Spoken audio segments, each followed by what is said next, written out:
So I've been working as an arts librarian for about 8 years now.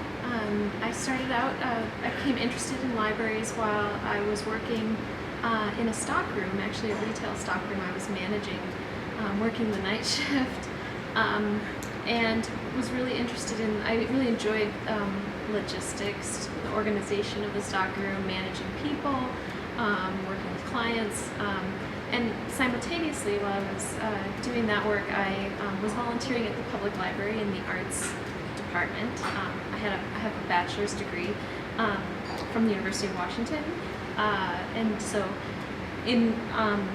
actually in comparative religion, with kind of a focus in Eastern traditions and Buddhist art and architecture. So after finishing college, I was working in this stockroom, also volunteering at the public library. And through kind of those connections, those experiences, became interested in library science. I went back to school at the University of Washington to get my graduate degree in library science. And really that's kind of how I got my start. My first job as a librarian was actually working as an archivist at Microsoft, in the Microsoft archives out in the Seattle area. And I didn't intend to become an arts librarian like I am today. I just kind of actually fell into it. While I was working at Microsoft, decided to look for another opportunity. I was interested in getting into academia, for academic libraries. And so I applied for a job at the Savannah College of Art and Design, 3,000 miles away from Seattle in Savannah, Georgia. And got the job. So I relocated in 2008 to Savannah, Georgia, and was a librarian at the Savannah College of Art and Design. And from there, I spent a couple of years working as a librarian. I was responsible for doing reference work. I oversaw the technical services department, which is kind of the back end of the library, where we focus on cataloging and acquisitions. And systems development. And I'm originally from the Midwest, so I started looking for positions, wanting to move closer to my roots here in Minnesota. Started looking for jobs and found simultaneously as I was looking that the American Craft Council was relocating from New York City to Minneapolis. So that's kind of my path as a librarian. And what do you do here? Well, here at the American Craft Council Library, I am the librarian. I'm a solo librarian. I do have an assistant who works part-time, but I'm pretty much it as far as managing the library. I handle kind of all aspects of library work, so I do all of the acquisitions, so that, working with donors to acquire new materials, working with vendors to purchase books, all of the cataloging of materials. We have a fabulous archive collection, and so I do a lot of work with archives, organization, preservation, and a large focus for us is actually digitization. So we undertake a lot of grant-funded projects to digitize our collections. So that's kind of the day-to-day library work. I also do a lot of research for our patrons. So we have people ranging from a lot of different types of visitors to the library. In person, we get a lot of email and phone requests. A wide range, actually, of questions that come into the library, from curators looking for information on specific works in the collection, or works on artists that we cover. And actually, I feel like I should back up. Can I kind of start over with that?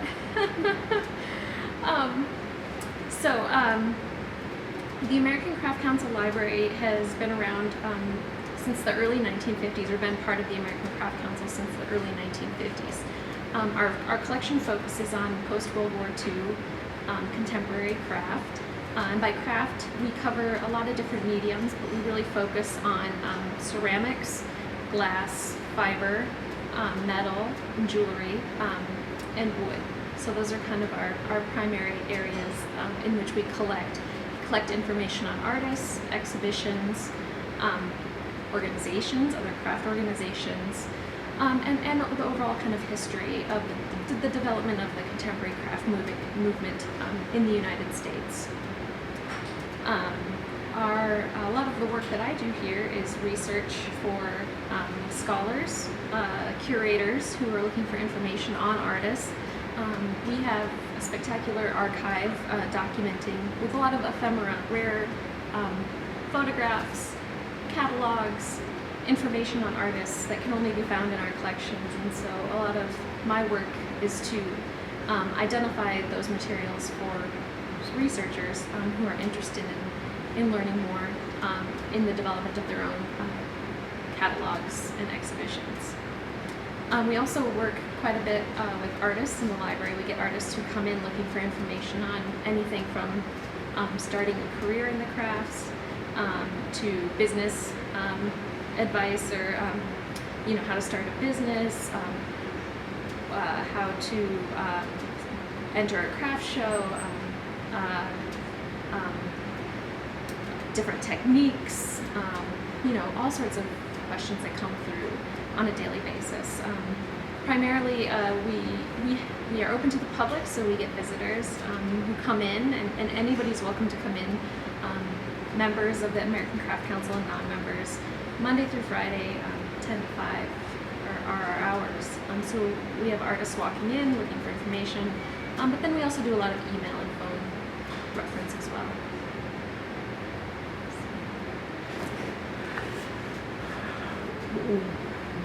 When I came in here, I expected a Minnesota organization. This is really a national organization and a national resource. How does a national resource end up in Minneapolis, Minnesota? Sure. Well, the American Craft Council has been around since 1943, and it's just over 70 years. And for many of those years, we were located in New York City, and which is was a great place to be for many years. The council founded a museum there, which still exists today. The museum was called the Museum of Contemporary Crafts. Today, it's still there. It's known as the Museum of Arts and Design, and that attracts a lot of visitors to those collections. But in 2010, I guess, well, I should say, in the mid-2000s, the board of the American Craft Council started looking at some alternative options for the American Craft Council to be located, just because of a lot of it had to do with the cost of operating a nonprofit arts organization in New York City, and also we wanted to become more connected. We run these national craft shows all throughout the U.S. and right now we're in 4 marketplaces, and we wanted to be closer and more connected to those locations. And our craft shows are in Baltimore, Atlanta, St. Paul, and San Francisco. So we really started the board started a nationwide search looking at different cities that would be viable options for the organization to exist. From the get-go, it's, from my knowledge, Minneapolis was a top contender. Minnesota has very strong support for the arts with the Minnesota State Arts Board and the Legacy Amendment. And so, it ended up being our top pick. And so we relocated from New York City to Minneapolis in the fall of 2010. So this library is just one piece of what the American Craft Council does, if I get you right. Yes. You'd mentioned before we started there's a publication, and then also these shows. Yes. So the American Craft Council has, for many years, had many different programs. Our core programs are our craft shows that we run in 4 cities throughout the United States, and they're national juried craft shows, so artists apply and are accepted. Our largest craft show is in Baltimore every year. It has been there since the late 1970s, and that features about 650 artists. We also run shows in Atlanta, Georgia, here in St. Paul, and in San Francisco, and those shows bring in about 250 to 300 artists at each show. So that's one of our core programs. Our other programs are we publish a bi-monthly magazine called American Craft, and that has a readership of about 100,000 people. You will find it at all major academic institutions, public libraries, and so that's another major program for the American Craft Council. And that magazine really focuses on both contemporary craft artists and craft history. So looking at artists who have been making for 25 to 50 years, as well as emerging artists in the field. And really the focus is really keeping people abreast of what's happening in contemporary craft, what's new and innovative, and really kind of giving that overall view of the field. We also have a strong education program, and our education program involves, we host workshops, we do a lot of educational programming and demonstrations at our craft shows. We partner with universities and art and design schools to connect students who are makers with the craft marketplace. So a big initiative for us is really helping emerging artists to get into the marketplace and get them accustomed to kind of how to make a living as a craft artist. So those are some of our programs. We also have a biannual awards program. So every other year we honor artists who have been working in the field for over 25 years with a big awards program where we honor them through an awards ceremony, a coverage in our magazine, oral history interview, those sorts of things. So, and then of course we have the library. And how much does the library get implicated in these other projects? Is it more or less independent, or do you, or are you called upon to produce the catalog for the exhibitions and the materials for the workshops and so forth? Yeah, we actually, the nice thing about the ACC is that all of our programs kind of flow together very nicely and interact with each other. You will see information about our craft shows in our magazine. So every time we have a show, we have some features in the magazine about artists who participate in the show. Likewise, in the library, we have a significant archive on all of the artists who have won awards through the American Craft Council. So the library is really kind of documenting that history, not only of the awards, but also of all of the programs at the ACC. So there isn't a program that happens within the ACC that isn't documented in the library and archives. So I was thinking of all the strands you've mentioned at the beginning in your own career, from the stockroom strand to the Microsoft strand to the comparative religion strand to the work with the volunteer work at the library. How much of what you really want to do you get to do here? Oh, I'd say this is a dream job for me, for sure.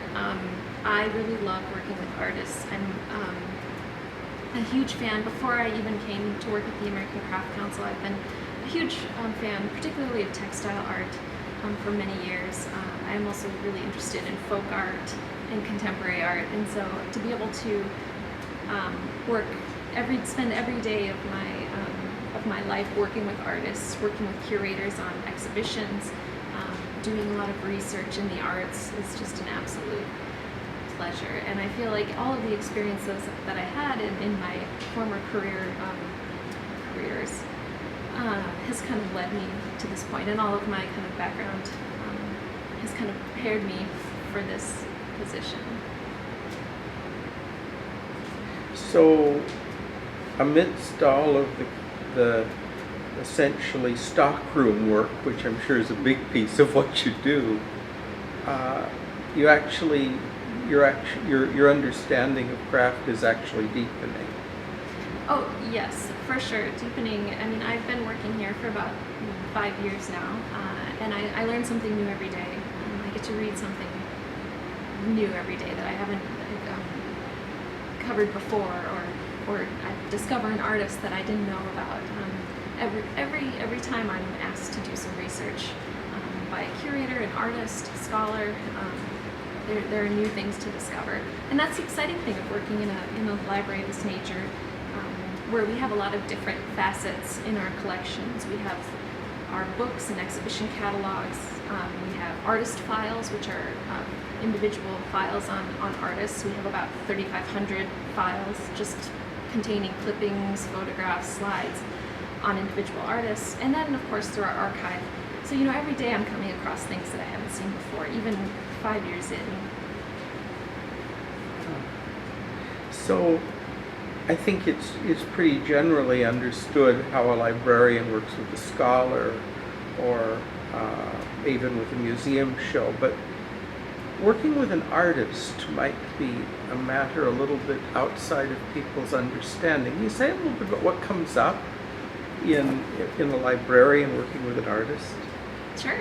Yeah, and actually I have a great example, because just yesterday I had a woman come in who is looking to transition out of more of a professional or kind of a business-oriented career into being an artist. And so she came into the library looking for information on starting your own business, marketing, taking classes and workshops. So really looking for resources within the Twin Cities for developing the skills that she would need to transition into a new career as an artist.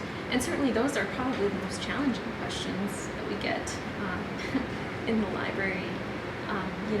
There is no clear path for anyone to become an artist, but we certainly are able to provide a lot of resources. And through through how we've established ourselves in the Twin Cities, we've been able to build relationships with some other craft organizations. So, for instance, in this woman's case, she's interested in glass art, so we're able to recommend that she contact organizations like Foci Glass, which is just down the street from us, a great space that offers workshops and has a lot of professional glass blowers who can offer advice to her. So we're able to make kind of those connections. So the library really serves as an information hub, kind of connecting people to resources. And then we also, have, because the Twin Cities have such a wonderful arts community and are so nurturing of their artists and emerging artists in particular, being able to point her to resources like Springboard for the Arts. And then on top of that, within our own collections, having a lot of books and online resources on starting a craft business, marketing, getting an Etsy shop up, all sorts of things like that.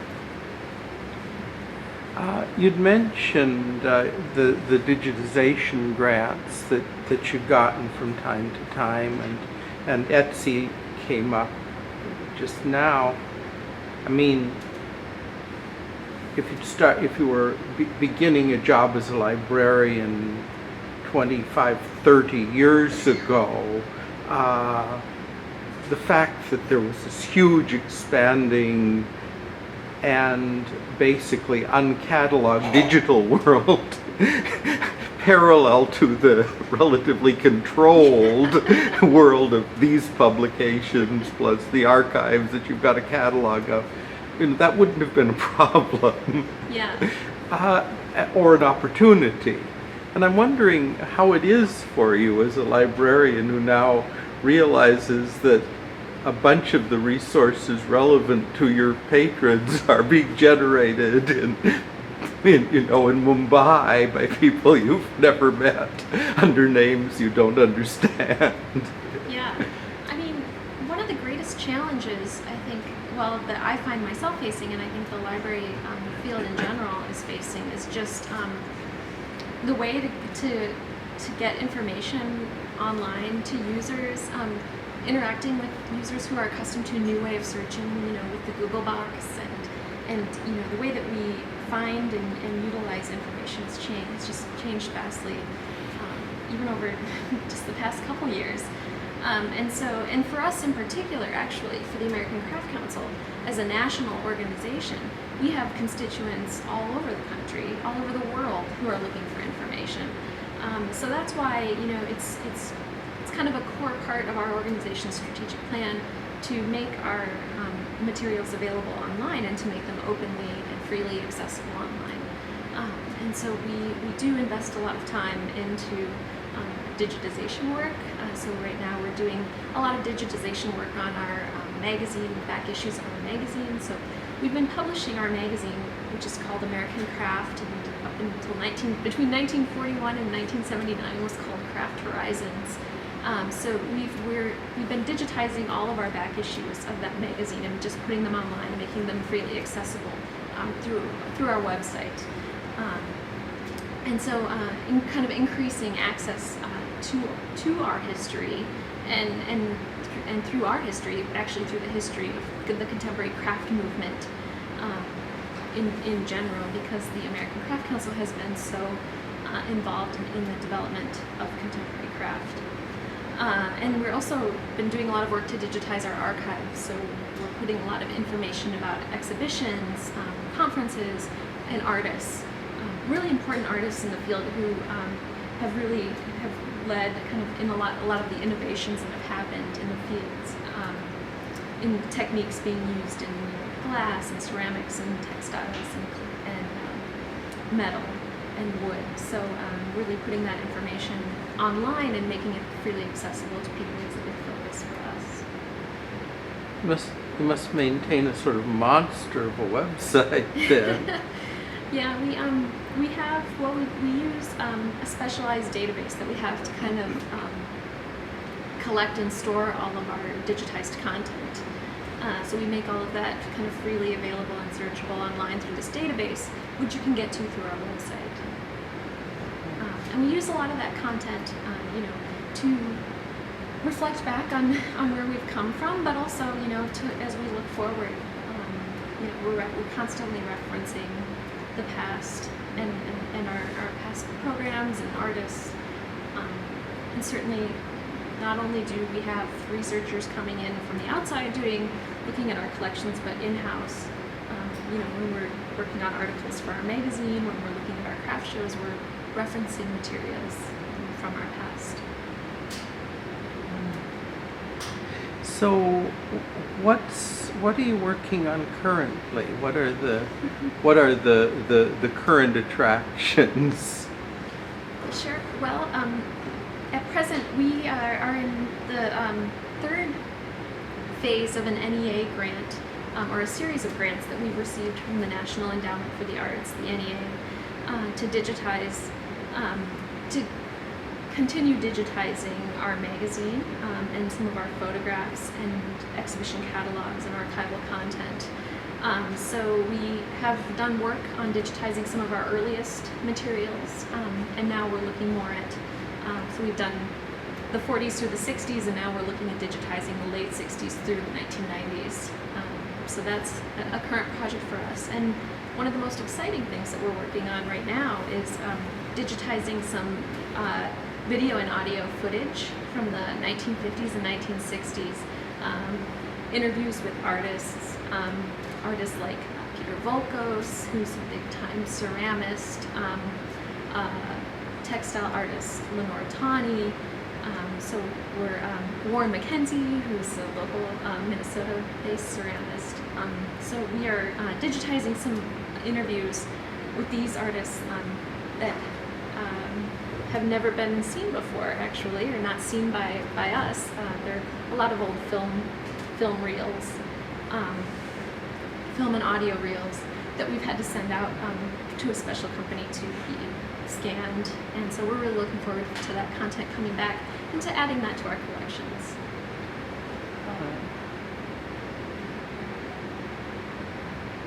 When you think about where this library might go, or what might happen next, of course, you don't run the American Craft Council, but you could be here quite a long time if this continues to be a dream job.